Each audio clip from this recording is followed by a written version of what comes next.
Hello everyone, welcome to Glance academy. दोस्तों, आप लोगों के लिए बहुत ज़्यादा ये वेट करने का समय रहा कि सर कब से प्रीलिम्स एग्जाम 2026 के लिए हमारी परिणाम सीरीज की क्लास शुरू होगी।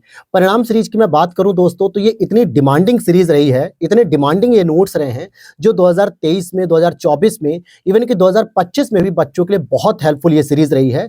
चाहे वो आरओ की परीक्षा हो या वो पीसीएस की परीक्षा हो, चाहे वो बिहार पीसीएस, उत्तराखंड पीसीएस हो या फिर आपका सबसे प्रसिद्ध यूपी पीसीएस की परीक्षा हो।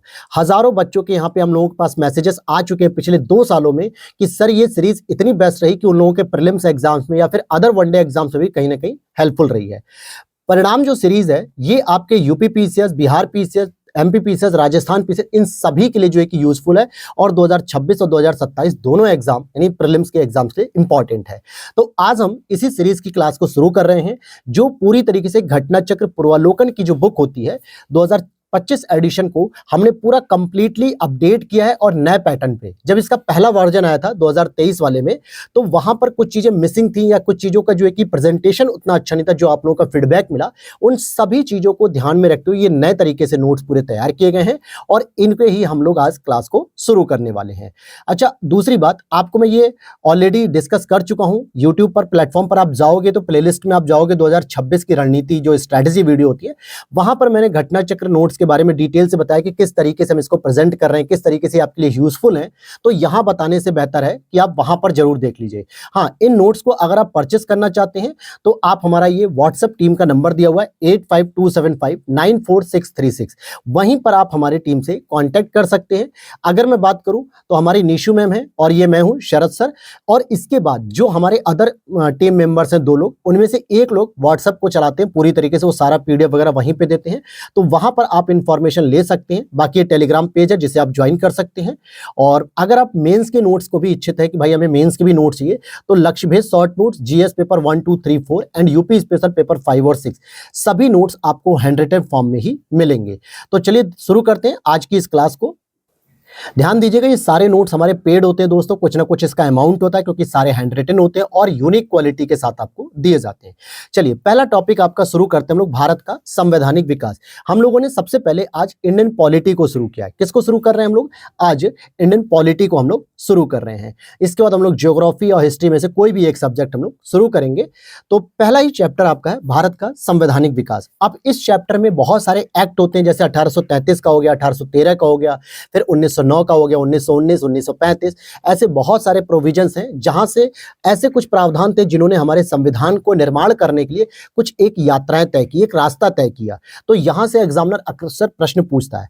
तो देखो, भारत को जो संवैधानिक विकास हो रहा था, संविधान निर्माण की जो प्रक्रिया चल रही थी, वो एक दिन की प्रक्रिया नहीं, कई सौ वर्षों की प्रक्रिया थी। लेकिन हम बात करते हैं कि जो ब्रिटिश शासन था, जो ईस्ट इंडिया कंपनी थी, उन्होंने 2 तरीके से हमारे भारत में रिफॉर्म किया। पहला कि कंपनी के शासन हेतु अधिनियम, यानी कि जो कंपनी चल रही थी ईस्ट इंडिया कंपनी, जब वो 1600 ईस्वी में गठित होती है, फिर भारत आती है, फिर अपना जो है कि धीरे धीरे अपना क्षेत्राधिकार बढ़ाती है बंगाल में और इस तरीके से बिहार वगैरह, उड़ीसा, मराठा, मैसूर, इन सभी में। तो उस दौरान 1773 में एक सबसे पहले एक्ट आता, रेगुलेटिंग एक्ट। रेगुलेटिंग मतलब रेगुलेट करना कंपनी को, और ये एक्ट स्पेशली ब्रिटिश के द्वारा बनाया गया था, ब्रिटिश गवर्नमेंट के द्वारा, कि हम कैसे कंपनी के वर्क को रेगुलेट कर सकते हैं, वहां के स्टाफ को, वहां के वायसराय को, गवर्नर जनरल को, ये सारी चीज। तो ये प्रोसीजर चलता रहा 1853 तक। हुआ क्या कि 1857 ईस्वी में 1857 की महान क्रांति हुई, हमारे यहाँ रिवॉल्यूशन हुआ, और इसके बाद ब्रिटिश गवर्नमेंट ने अपने पास पूरा का पूरा शासन रख लिया, ईस्ट इंडिया कंपनी से हटा के पूरा जो स्टेक था वो अपने पास होल्ड कर लिया कि अब हम डायरेक्टली भारत पे शासन करेंगे। क्लियर? तो इस दौरान फिर ब्रिटिश ताज के अधीन हो गया, यानी ब्रिटिश ताज के अधिनियम आने लगे, जिसको हम लोग ब्रिटिश क्राउन के तहत डेवलपमेंट देखते हैं यहाँ पे भारत में, जो 1858 से लेकर 1947 तक चलता है, जब भारत को आजादी मिलती है।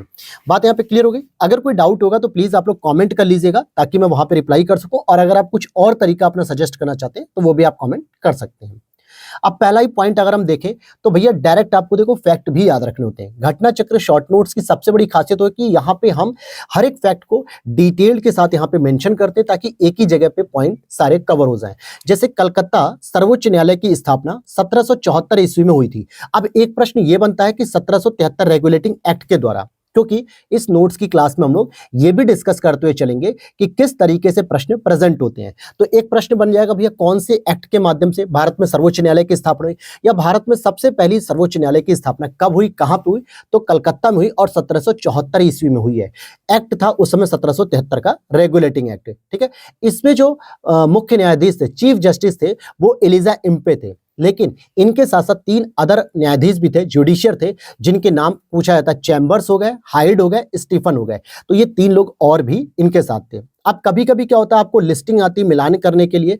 जैसे अगर आप देखोगे कि बीओसी बोर्ड ऑफ कंट्रोल, इसकी स्थापना 1784 में की गई थी, 1784 एक्ट में आता है, ठीक है। ये क्या होता है, पिट्स इंडिया एक्ट, जो पिट्स होते हैं, विलियम पिट्स उस समय जो है कि होते हैं, उनके द्वारा ये तैयार किया गया था। तो नियंत्रण परिषद, अब ये जो नियंत्रण थी, जो आपकी 1773 के एक्ट से जो गठित थी कंपनी की सीओडी, जिसको हम लोग बोलते हैं कि कोर्ट ऑफ डायरेक्टर्स, जो है कि निदेशकों के ऊपर और कंपनी की कार्य प्रणाली के ऊपर नियंत्रण करने के लिए एक बोर्ड ऑफ डायरेक्टर को जो है कि स्टैब्लिश किया गया, जो कि 1784 के एक्ट के द्वारा स्थापित किया गया।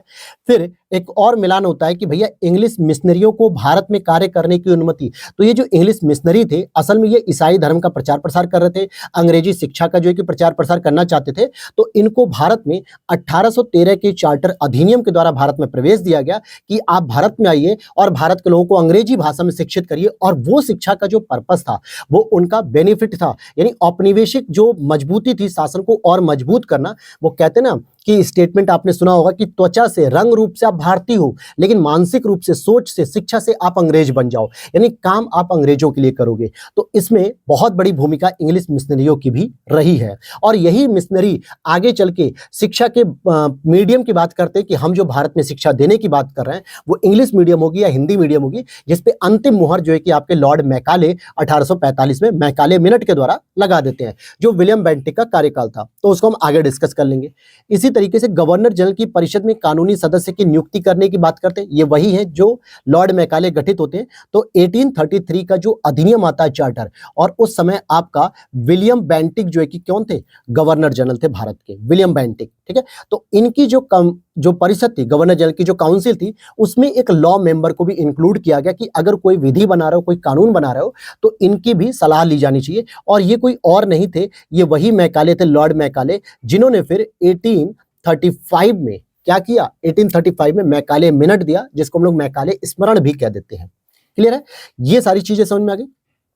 आगे देखते हैं किनसे भारत में अंग्रेजी शिक्षा की नींव पड़ी। अब ये क्या होता है, ये कि यूपीएससी स्तर का प्रश्न है, यूपीएससी का प्रश्न है, हमने इसमें इनको भी शामिल किया, यूपीएससी के प्रश्न को भी। अब क्या होता है कि 3-4 स्टेटमेंट देता है आपको और पूछता है कि ऐसे कौन कौन से इंपैक्ट हैं जिससे आपके एजुकेशन पॉलिसी में सुधार देखने को मिला या फिर चेंजेस देखने को मिला इंग्लिश शिक्षा को।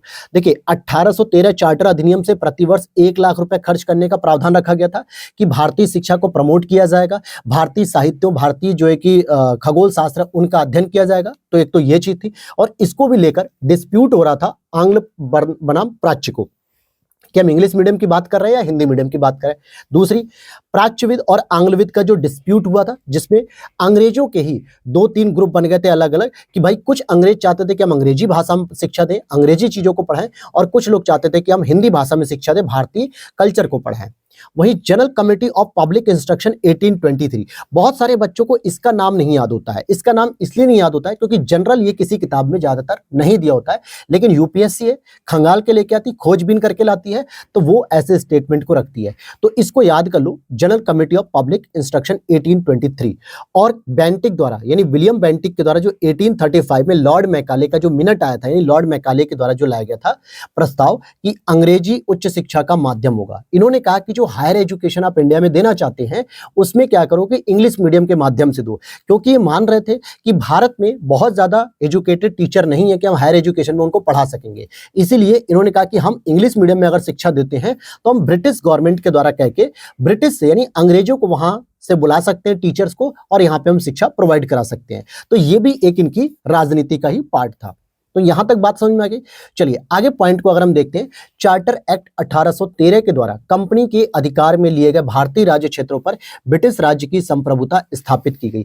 अब यहां पर क्या है, अब इस पॉइंट को कैसे समझना है, देखो प्रश्न क्या बन सकता है कि भैया किस एक्ट के द्वारा यह कहा गया कि जो भी कंपनी, ईस्ट इंडिया कंपनी ने जितने भी भारतीय राज्यों को अपने क्षेत्र में कर लिया, चाहे वो बंगाल का हो, चाहे मैसूर हो, मराठा हो, बिहार हो, उड़ीसा हो, जो भी ये क्षेत्र थे, इन पर ब्रिटिश राज की संप्रभुता स्थापित हो गई थी 1813 के अधिनियम के द्वारा।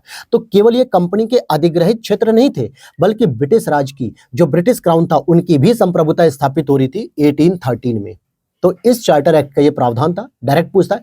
वहीं 1858 के अधिनियम के द्वारा भारत का राजस्व ब्रिटिश संसद से सीधे नियंत्रण में लाया गया। अब क्या होता था, जब 1857 का मूवमेंट हुआ तो ब्रिटिश क्राउन ने इस अधिनियम के तहत जो है कि इस दौरान जो विकास कर रहे थे वो पूरा का पूरा भारत का प्रशासन अपने अधीन ले लिया।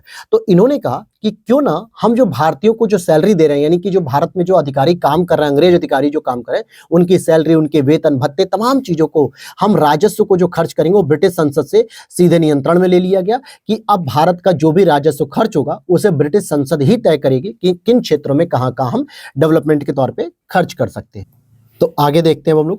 देखो अगला पॉइंट क्या है आपका कि चार्टर एक्ट 1833 के द्वारा भारतीयों को धर्म, जन्मस्थान, वंश, वर्ण किसी भी कारण से कंपनी के अधीन पद अथवा सेवा के अयोग्य नहीं माना जा सकेगा। जैसे होता क्या था ना कि जब ईस्ट इंडिया कंपनी का जो है कि शासन हुआ तो उन्होंने कई वजहों से, कई कारणों से भारतीयों को अपने प्रशासन से बाहर रखने का प्रयास किया, क्योंकि असल में उनको भारतीयों का विकास करना नहीं था, वो तो भारतीयों का शोषण करना चाह रहे थे। तो उन्होंने सोचा कि क्यों ना ऐसे नए नए नॉर्म्स बनाए जाए ताकि भारतीयों को दूर रखा जा सके। लेकिन जैसे जैसे पुनर्जागरण काल हुआ, जैसे जैसे विचारक, चिंतक भारतीय समाज में जो है कि उभरते गए और उनके प्रयासों के माध्यम से ही तब जाके 1833 का जो चार्टर एक्ट पारित हुआ था उसमें स्पष्ट रूप से कह दिया गया कि भैया अब न तो किसी धर्म के आधार पे, न जन्मस्थान के आधार पे, न वंश के आधार पे, न वर्ण के आधार पे, न ही किसी भी कारण से कंपनी के अधीन कोई भी अगर आप पद धारण करना चाहते हो या कोई भी सेवा देना चाहते हो तो आप उसको अयोग्य नहीं माना जाएगा। और मैं आपको बता दूं कि यही चीज आर्टिकल 15 के अंतर्गत आज हमारा ये बेसिक बनता है। मतलब फंडामेंटल ड्यूटीज में भी तो आप यही चीजें पढ़ते हो कि कोई भी व्यक्ति जो है कि किसी भी आधार पर भेदभाव उसके साथ नहीं हो सकता, चाहे वो धर्म, जन्म स्थान, लिंग, वंश वगैरह के बारे में। तो यही चीजें जो है कि 1833 के चार्टर में भी कही गई थी। ठीक है, अब होता क्या, यहां से एक प्रश्न डायरेक्ट आता है भैया कि कौन से चार्टर अधिनियम में कहा गया था ये बात, तो ये याद होना चाहिए। इसी तरीके से भारतीय परिषद अधिनियम 1861। अब बहुत सारे प्रोविजन हम संवैधानिक विकास में पढ़ते जा रहे हैं, धीरे धीरे हम आगे बढ़ते जा रहे हैं। अगर आप देखोगे कि भारतीय परिषद अधिनियम 1861 की बात करें तो इसमें 2-3 चेंजेस हुए। जैसे विधायी कार्य के लिए अतिरिक्त सदस्यों की संख्या न्यूनतम 6 कर दी गई और अधिकतम 12 कर दी गई थी। ये चेंजेस भी कई बार पूछे जाते हैं। ये किसकी है, जो 1835 में जो गवर्नर जनरल की जो परिषद थी जिसमें एक लॉ मेंबर को इंक्लूड किया गया था और इन्हीं के कार्य करने के लिए, क्योंकि आपको पता है 1858 के एक्ट से क्या किया गया था, लॉर्ड कैनिंग को वायसराय बनाया गया। 1857 के मूवमेंट के बाद पहली बार था कि वो पहला वायसराय बनता है और उसके साथ कार्य करने वाली जो काउंसिल होती है उनकी सदस्य संख्या को न्यूनतम 6 कर दिया गया और अधिकतम 12 कर दिया गया था। और केंद्रीय एवं प्रांतीय विषयों के बीच कोई भी भेदभाव अब नहीं किया गया, न तो कोई हस्तांतरित विषय की बात की जा रही थी, न ही कोई आरक्षित विषय की बात की जा रही थी। केंद्रीय और प्रांतीय विषयों के बीच कोई भेदभाव नहीं किया गया। आगे देखते हैं भारतीय परिषद अधिनियम 1892। ये एक इंपॉर्टेंट एक्ट में कह सकता हूं भारतीय मतलब फिनोमेना से, या फिर यूं कहें कि अगर हम एग्जाम के पॉइंट ऑफ व्यू से कहें तो ये एक बहुत इंपॉर्टेंट आपका 1892 का एक्ट है। क्यों? पहली चीज, 20 जून 1892 ईस्वी को शाही स्वीकृति एवं 3 फरवरी 1893 को लागू हुआ। तो पहली बात याद रखना कि भाई 3 फरवरी 1893 नहीं 1893 को ये लागू हुआ। हालांकि ये पूछता नहीं है, लेकिन इसमें जो अतिरिक्त सदस्य संख्या थी जो न्यूनतम 6 थी इसको बढ़ा के तो कर दिया गया 10 और जो 12 थी इसको बढ़ा के कर दिया गया 16, यानी 4 मेंबर्स की संख्या और बढ़ा दी गई थी। देखो अतिरिक्त सदस्य संख्या बढ़ाकर न्यूनतम 10 कर दी गई और अधिकतम 16 कर दी गई। किसमें? जो विधायी कार्य प्रणाली थी उनकी या वायसराय के साथ जो परिषद थी उसकी संख्या बढ़ा दी गई। और 2 इंपॉर्टेंट बातें जो अक्सर प्रश्न में पूछी जाती है मेरे भाई, पहली कि वार्षिक बजट पर बहस करने को छूट मिल गई, यानी जो भारतीय लोग थे, अंग्रेज तो पहले से कर रहे थे, लेकिन भारतीयों को पूछा जाता है कि पहली बार किस अधिनियम के तहत भारतीयों को बजट पर जो है कि बहस करने का अधिकार मिला, तो ये था 1892। और साथ ही साथ 6 दिन के पूर्व नोटिस देने पर प्रश्न पूछने का भी अधिकार मिला। परंतु यहां पर एक चीज ध्यान रखना कि पूरक प्रश्न पूछने का कोई प्रोविजन नहीं था। पूरक प्रश्न किसे कहते हैं? काउंटर क्वेश्चन कहते हैं। जैसे मान लेते हैं कि मैंने आपसे कोई प्रश्न किया और आपने उसका रिप्लाई किया, फिर मैं उस रिप्लाई के अगेंस्ट एक और क्वेश्चन करूं, उसे हम पूरक प्रश्न कहते हैं। लेकिन ऐसा नहीं था। अंग्रेजों ने कहा कि केवल तुम प्रश्न पूछोगे और हम एक बार उत्तर दे देंगे, फिर उस प्रश्न के ऊपर, उस आंसर के ऊपर आप कोई काउंटर क्वेश्चन नहीं कर सकते हो। तो ये प्रोविजन तो नहीं था, परंतु 6 दिन की पूर्व नोटिस देके आप कोई भी प्रश्न पूछ सकते हो, लेकिन उसपे पूरक प्रश्न नहीं पूछोगे, ये क्योंकि पूरक प्रश्न का अधिकार आगे मिलता है। साथ ही साथ बजट पर बहस करने का अधिकार था, लेकिन बजट पर किसी भी प्रकार का मतदान करने का अधिकार नहीं था। जैसे आज आप देखोगे कि जब फाइनेंस मिनिस्टर आपके बजट को प्रस्तुत करते हैं आर्टिकल 112 के तहत, यानी 112 के तहत, जो वार्षिक वित्तीय विवरण कहलाता है, तो इस पे क्या होता है? मतदान भी किया जाता है। अगर मतदान पास नहीं होता है तो पूरी की पूरी सरकार को इस्तीफा देना पड़ जाता है। कि एक ऐसी सरकार जिसके खुद के जो मेंबर ऑफ पार्लियामेंट हैं वो इस बजट को पास ही नहीं करना चाहते हैं। इट मींस कि कहीं ना कहीं अविश्वास है, नो कॉन्फिडेंस है यहां पर सरकार के प्रति। तो यहां पर क्या होता है कि मतदान किया जाता है। परंतु जब अंग्रेजों ने यह अधिकार दिया 1892 में, तो उस समय मतदान करने का कोई भी अधिकार नहीं था। तो ये 2-3 जो प्रोविजन है जो मैंने आपको बताए हैं, इसको आप अच्छे से तैयार कर लीजिएगा। चलिए आगे देखते हैं। एक और प्रश्न बनता है न्यायालय से रिलेटेड। जैसे अभी मैंने आपको बताया कि सर 1773 के एक्ट के माध्यम से आप क्या कर सकते हो कि 1773 के जो एक्ट थे, ठीक है, रेगुलेटिंग एक्ट, यहां से एक 1774 में कलकत्ता में एक सुप्रीम कोर्ट ओपन की गई थी। ठीक, अब यहां पर अगर हम बात करते हैं कि भारत में संघीय न्यायालय की स्थापना 1 अक्टूबर 1937 को भारत सरकार अधिनियम 1935 के अंतर्गत की गई थी और इसके प्रथम मुख्य न्यायाधीश सर मॉरिस गुएर थे। अब बहुत सारे बच्चों में क्या होता है, कंफ्यूजन होता है कि सर हमको समझ में नहीं आ रहा है कि सर्वोच्च न्यायालय 1937 में बनी थी या फिर 1958 में बनती है, सॉरी 1950 में बनती, जो हमारी वर्तमान में सुप्रीम कोर्ट है, या फिर कलकत्ता वाली 1773 वाली। तो तीनों प्रश्नों में ना एक एक शब्द का अंतर होता है। जब भी आपसे पूछेगा किस अधिनियम के माध्यम से आपकी भारत की सबसे पहले सर्वोच्च न्यायालय बनी थी या कलकत्ता में जो बनी थी, वो 1773 की रहेगी। वहां पे एलिजा एम्पे आपके मुख्य न्यायाधीश हैं और 3 अलग से चैम्बर्स हो गए, हाइड हो गए, लेमेस्टर हो गए, ये तीनों वहां पे न्यायाधीश थे। लेकिन यहां पे जब वर्ड आता है 1935 का जो एक्ट बना था दोस्तों, जिसमें आपका एक अखिल भारतीय संघ की बात की जा रही थी, तो यहाँ पे संघ वाली चीजों को, यूनियन वाली चीजों को ज्यादा फोकस किया जा रहा था। इसीलिए इन्होंने एक संघीय न्यायालय का प्रावधान भी किया था कि हम एक फेडरल जुडिशरी की बात करेंगे, जो 1 अक्टूबर 1937 को भारत सरकार अधिनियम के तहत स्थापित की गई थी। हालांकि बताया जाता है कि यही वाली जो आगे चल के 1950 में जो है कि ये सुप्रीम कोर्ट ऑफ इंडिया के नाम से ट्रांसफर हो जाती है। और इस दौरान पहले मुख्य न्यायाधीश सर मॉरिस गुएर थे। कौन थे? मॉरिस गुएर थे। अब आगे आते हैं, एक इंपॉर्टेंट प्रश्न की बात करते हैं। जरा ध्यान देना मेरी बात को कि भारत सरकार अधिनियम 1935 के द्वारा केंद्र में द्वैध शासन स्थापित होता है और जबकि प्रांतों में द्वैध शासन 1919 अधिनियम से द्वारा लागू होता है। दोनों में अंतर क्या है? देखो, पहली चीज तो आपको पता होनी चाहिए कि द्वैध शासन यानी डायरकी पॉलिसी, जिसे हम लोग कहते हैं, डायरकी गवर्नेंस कहते हैं। द्वैध शासन का मतलब होता है कि एक शासन तो गवर्नर के द्वारा किया जाएगा या उसकी परिषद के द्वारा किया जाएगा, जो उसकी कार्यकारिणी परिषद होगी। दूसरा, कुछ ऐसे विषय होते थे जिसपे भारतीयों द्वारा चुने गए जो मंत्री होते थे, जिनको चुनाव किया जाता था, उनके द्वारा जो है कि शासन किया जाता था। तो इन्हीं को कहा था द्वैध शासन, यानी हस्तांतरित विषय और आरक्षित विषय। जो रिजर्व्ड सूची थी, जो रिजर्व सब्जेक्ट होते थे, आरक्षित विषय, उन पे सामान्यतः गवर्नर और उनकी कार्यकारिणी परिषद के द्वारा काम किया जाता था, नियम बनाए जाते थे, प्रोविजन बनाए जाते थे। लेकिन जो आपकी हस्तांतरित विषय होते थे, जैसे कृषि हो गया, शिक्षा हो गया और इस तरीके की चीजें जिसमें पैसा लगाना है, तो उसको क्या करते थे, भारतीय व्यक्तियों के द्वारा जो चुने गए व्यक्ति होते थे, मंत्री होते थे, नेता होते थे, उनके अधीन कर देते थे कि अगर तुम्हारे पास पैसा हो तो विकास करो, नहीं तो छोड़ दो, हम नहीं कर सकते हैं। तो ये जो प्रोविजन था सबसे पहले 1919 के अधिनियम के द्वारा प्रांतों में लाया गया। लेकिन मेरे भाई 1935 में इन प्रांतों में तो खत्म हो गया 1935 के माध्यम से, लेकिन केंद्र सरकार के अधीन स्थापित कर दिया गया। तो 1935 का अधिनियम एक लैंडमार्क हो जाता है स्टेट के लिए कि प्रांतों को जो है कि छूट दे दी गई कि आपके यहां से द्वैध शासन समाप्त होता है, लेकिन केंद्रों में द्वैध शासन को स्थापित कर दिया गया। और आगे पढ़ते हैं एक और पॉइंट की ओर, भारत परिषद अधिनियम 1909 या फिर इसी को इन शॉर्ट मार्ले मिंटो सुधार भी कहता। मार्ले कौन थे? भारत के सचिव थे। और मिंटो कौन थे? भारत के वायसराय थे। दोनों के बारे में भी याद होना चाहिए। जैसे हम लोग जनरली पढ़ते हैं ना मॉन्टेग्यू चेम्सफोर्ड सुधार अधिनियम या मार्ले मिंटो सुधार अधिनियम, तो इनके बारे में भी पता होना चाहिए कि मार्ले जो पहले शब्द आता है वो भारतीय सचिव का होता है जो भारत के नेतृत्व करते थे, और जो दूसरा शब्द आता है मिंटो, ये आपके भारत के वायसराय थे। तो इनके द्वारा जो 1909 में जो रिफॉर्म्स लाया गया, रिफॉर्म एक्ट लाया गया, ये ब्रिटिश भारत में सर्वप्रथम सांप्रदायिक प्रतिनिधित्व की व्यवस्था की गई थी। क्योंकि 1906 में क्या किया गया? मुस्लिम लीग का गठन किया गया, और 1906 में जब मुस्लिम लीग का गठन हुआ तो मुस्लिम लीग ने अपने लिए क्या मांगा कि भैया हमें भी तो प्रतिनिधित्व मिलना चाहिए। जो कांग्रेस 1885 में गठित हुई है वो मुख्य रूप से हिंदुओं के लिए काम कर रही है, हमारे मुस्लिमों का प्रतिनिधित्व तो नहीं कर रही है, ऐसा मुस्लिम लीग का कहना था। जबकि कांग्रेस में बहुत बड़े बड़े जो है कि मुस्लिम नेता, मुस्लिम संप्रदाय, मुस्लिम के लोग, वो सभी कांग्रेस के साथ खड़े थे। लेकिन मुस्लिम लीग को कहीं ना कहीं फंडिंग हो रही थी एक तरीके से ब्रिटिश गवर्नमेंट के द्वारा, और इसलिए वो फूट डालो राज करो की नीति का एक पार्ट बन चुके थे, एक हिस्सा बन चुके थे।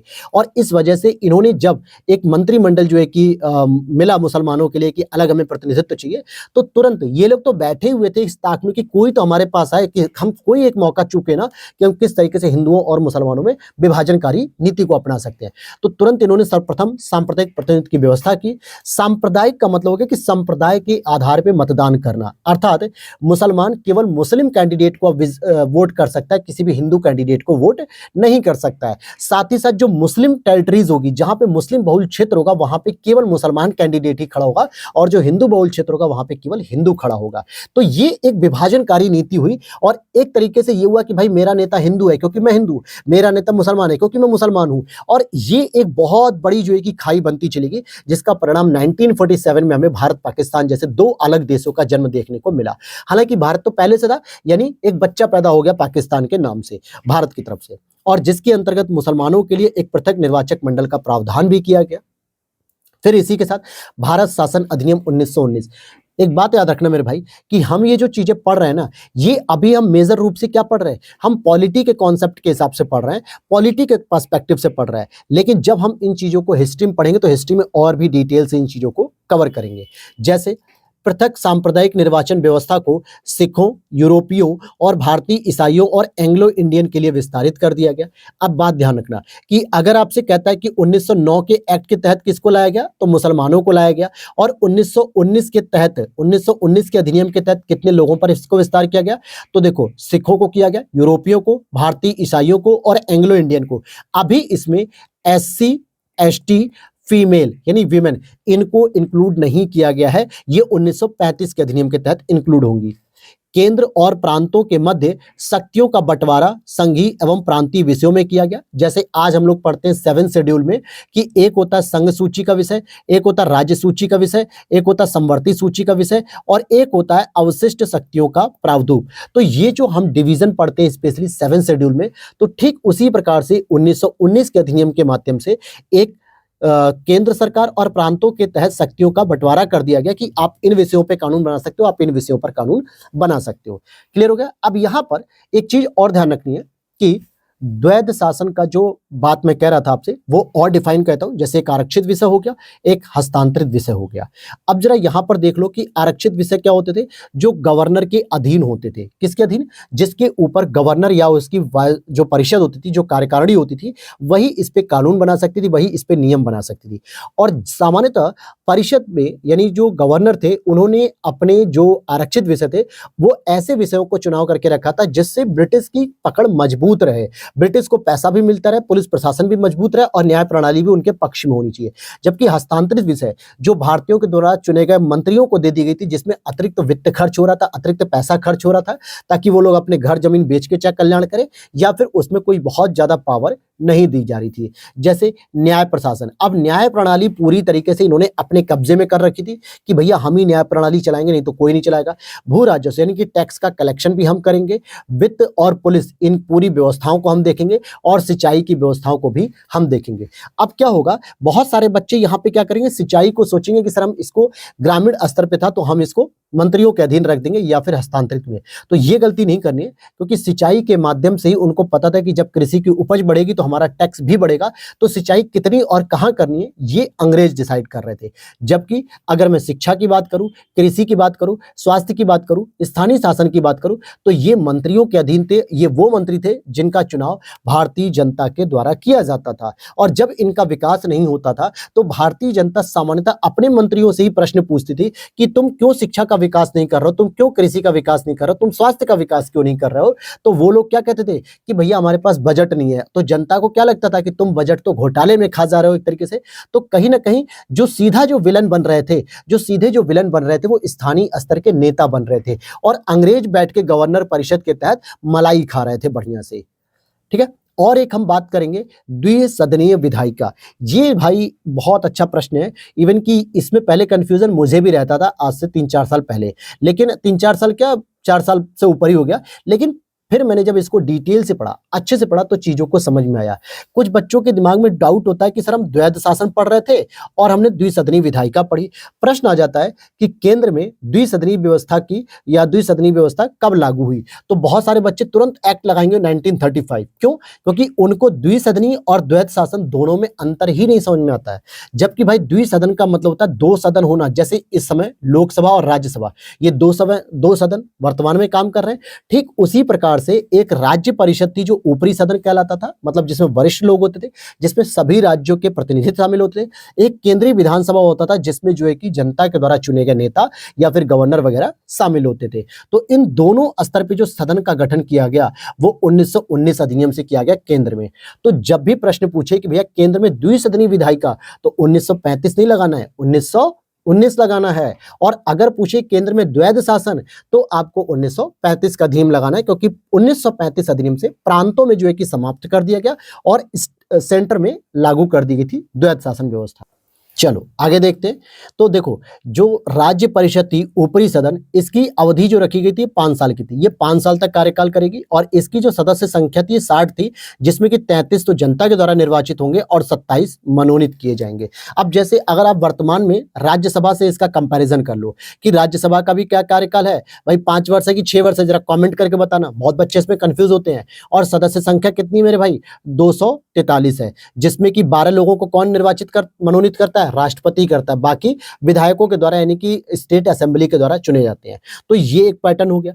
दूसरा था वर्तमान के लोकसभा की तरह आप कंपैरिजन कर सकते हो केंद्रीय विधानसभा, जो कि एक निचला सदन है और इसकी अवधि 3 इयर्स रखी गई है और इसकी जो टोटल सदस्य संख्या वो 140 है। यहां पर भी 100 निर्वाचित होते थे और 40 मनोनीत होते थे। जैसे वर्तमान में लोकसभा में 2 एंग्लो इंडियन मनोनीत किए जाते थे, अब तो ये भी प्रोविजन कंप्लीट कर दिया गया, मतलब खत्म कर दिया गया। ठीक है। तो एक तरीके से ये आपको कंपैरिजन कर लेना है कि लोकसभा और राज्यसभा के ही समकक्ष द्विसदनीय व्यवस्था का गठन 1919 के अधिनियम के तहत किया गया था।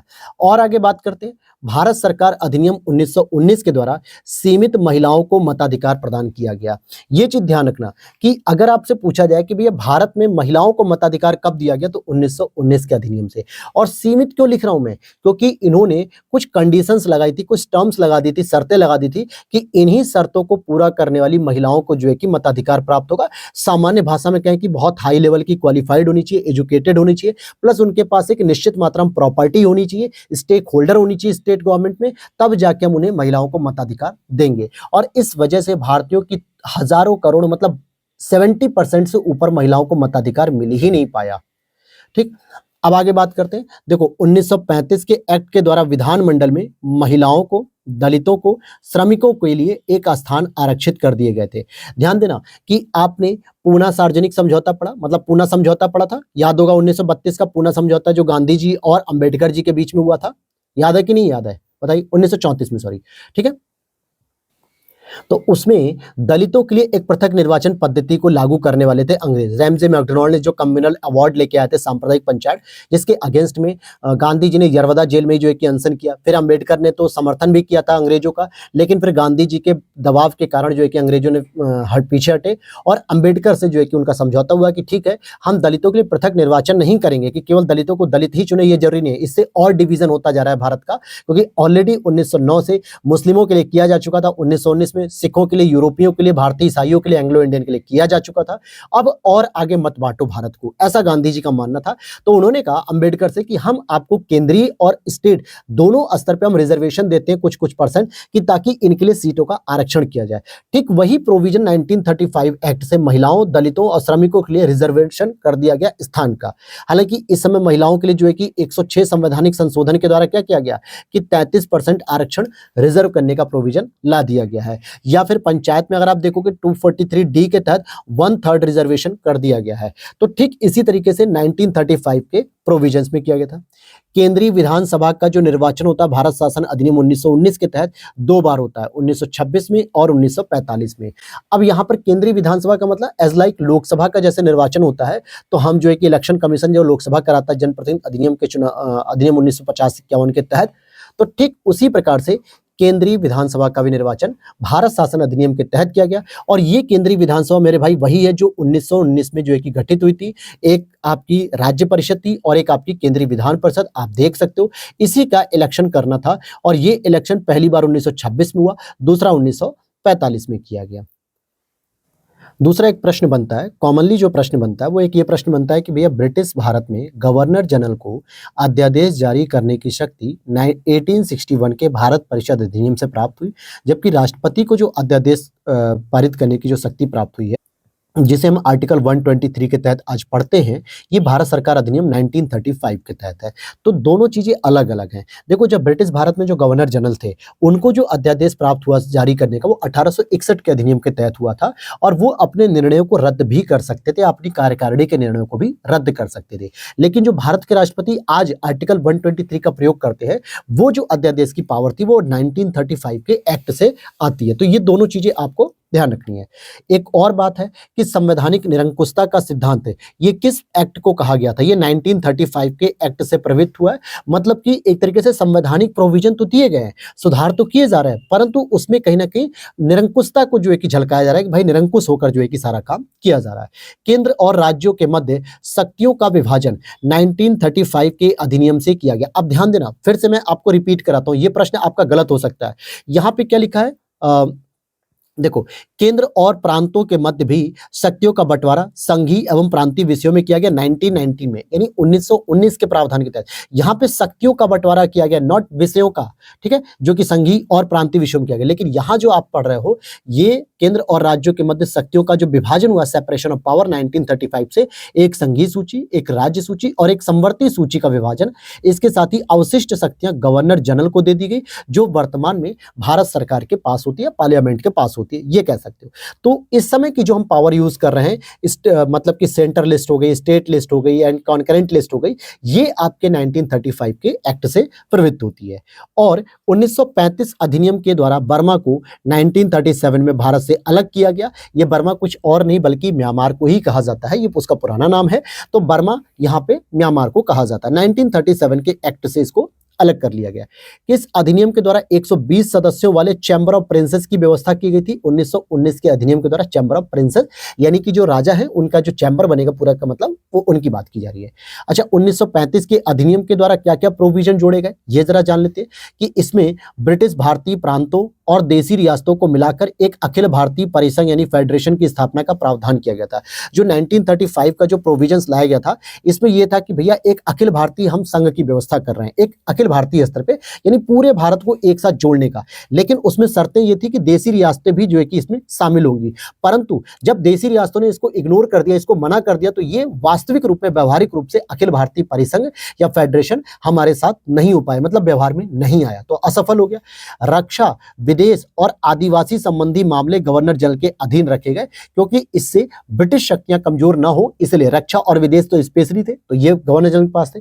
और इसमें मूल्यांकन का कोई प्रावधान नहीं था, यानी इस अधिनियम की कार्यप्रणाली कैसी चल रही है, कैसी नहीं चल रही है, इसके मूल्यांकन की कोई बात नहीं की गई थी इसमें। साथ ही साथ इस अधिनियम के तहत 6 प्रांतों, जिसमें बंबई, मद्रास, बंगाल, बिहार, असम और संयुक्त प्रांत को आज हम यूपी कहते हैं, में द्विसदनीय विधायिका स्थापित की गई। फिर से मेरी बात को समझो, ध्यान से समझो।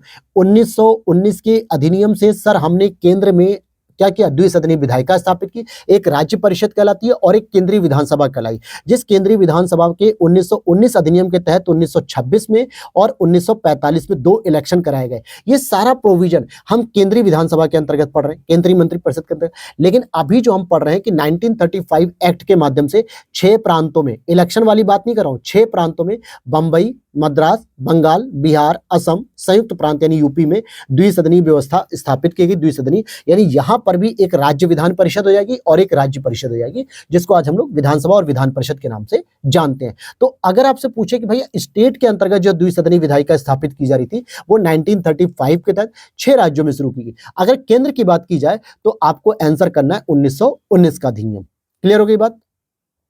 चलो, यहां तक बातें क्लियर हो गई दोस्तों। अब हमारा जो अगला चैप्टर, तो इस चैप्टर को हम लोग कंप्लीट करेंगे दोस्तों अगली क्लास में, ठीक है। देखिए आज की जो क्लास थी वो लगभग 35 मिनट के आसपास है, लेकिन इसका मतलब ये नहीं कि यही छोटी छोटी क्लास होंगी, नहीं। अब हम लोग इन क्लास के ड्यूरेशन को बढ़ाएंगे, लगभग 45 टू 50 मिनट के एवरेज रखेंगे। 50 मिनट एवरेज रहेगा, यानी 45 से लेकर 50-55 के बीच में कितना भी कंप्लीट हो सकेगा। आज क्या था, पहली क्लास थी, काफ़ी दिनों बाद जो है कि मैंने क्लास भी शुरू की, क्योंकि इधर इलेक्शन मेरी ड्यूटी लगी हुई थी SIR कंप्लीट करने में, तो लगभग 15-20 दिन हो गया। तो थोड़ा सा होता है ना, एक प्रैक्टिस छूट जाती है, एक हैबिट छूट जाती है, तो ज़्यादा देर तक कंसिस्टेंट नहीं रह पाएंगे। अगर रहेंगे भी तो वही है कि चीज़ें एनर्जेटिक नहीं होंगी, फिर आपको बोरियत फील होगी। तो अगले दिन हम लोग क्लास शुरू करेंगे और मैं एक प्लान शेड्यूल कर रहा हूं दोस्तों कि एक हफ्ते में हम 2 सब्जेक्ट लेकर चलें। जैसे 3 दिन मैंने पॉलिटी पढ़ा दिया, 3 दिन मैं सोच रहा हूँ ज्योग्राफी या हिस्ट्री में से कोई भी एक सब्जेक्ट पिक कर लेता हूँ। जो आप लोग कमेंट करोगे, जिस सब्जेक्ट की डिमांड करोगे, तो हम उसको शुरू कर लेंगे, ताकि आप 2-2 सब्जेक्ट को पैरेलल लेके चलें। और ज़्यादा दिन नहीं लगेगा, मुश्किल से एक-एक सब्जेक्ट 15-15 लेक्चर में हमारा कंप्लीट हो जाएगा, ये उससे ज़्यादा नहीं लेगा। तो मैं मान के चलूँ कि अगले 15 दिन में हम 2 सब्जेक्ट एटलीस्ट, मतलब 30 दिन में 2 सब्जेक्ट इजीली हम लोग कवर कर लेंगे आराम से, ठीक है। और बाकी अगर आपको नोट्स की इन्फॉर्मेशन चाहिए भाई कि ये सर ये नोट्स कहाँ से मिलेंगे, तो वैसे आप देखोगे हर पेज पे जब मैं क्लास करा रहा हूँ तो यहाँ पर आपको व्हाट्सअप नंबर दिखेगा, यहाँ पे हमारा टेलीग्राम लिंक दिखेगा, ये यूट्यूब चैनल है ही हमारा। तो आप डिटेल के लिए आप इस नंबर पर भी व्हाट्सअप कर सकते हैं, ये वही सेम नंबर है, चाहे आप यहाँ से कर लीजिए, चाहे आप यहाँ पर देख सकते हैं ये नंबर, ठीक है। ये नंबर सेम है, आप इस पे जो है कि व्हाट्सअप मैसेज ही करिएगा मेरे भाई। मैसेज करोगे तो यार दोस्त रिप्लाई मिल जाता है, 10 मिनट, आधे घंटे, पौने घंटे मिल ही जाता है। लेकिन कॉल क्या होता है, कॉल पिक नहीं होती। हम लोगों ने मना कर रखा है कि टीम मेंबर को कॉल अलाउड नहीं है, इसलिए क्योंकि कोई मतलब नहीं है ना वहाँ पे बात करने का। अगर आपको मुझसे कोई बात करनी होती तो मेरी टीम मेंबर जो है कि मेरे पास क्या करते हैं, आपकी क्वेरीज वगैरह सेंड करते हैं, टाइम मिलकर मैं निकाल कर कहीं ना कहीं 48 से 72 घंटे के अंदर आपसे मैं बात कर लेता हूँ, जो भी जरूरत होती है, ठीक है। और बाकी कोई सजेशन हो, कोई क्वेरीज हो तो कमेंट करिएगा और आप वीडियो के नीचे, वहां पे मैं आपको रिप्लाई दे दूंगा। तो उम्मीद करता हूँ आज पहला लेक्चर आपको एक नई सीरीज का बहुत बेहतरीन लगा होगा। चीजें आपको याद होंगी, चीजें आपको रटेंगी धीरे धीरे, क्योंकि प्रीलिम्स यार कहीं ना कहीं फैक्ट का ही खेल है, तो इन चीजों को बहुत जरूरी है समझना। तो मिलते हैं, उम्मीद करते हैं नेक्स्ट क्लास में आपको और भी रोचक क्लास होगी, तो दोस्तों के साथ जरूर शेयर करना भाई। और चैनल पे पहली बार हो तो सब्सक्राइब कर लो, और बाकी इंफॉर्मेशन मैंने दे ही दी है PDF की, आप वहां से ले सकते हैं। मिलते हैं नेक्स्ट वीडियो में। जय हिंद, जय भारत।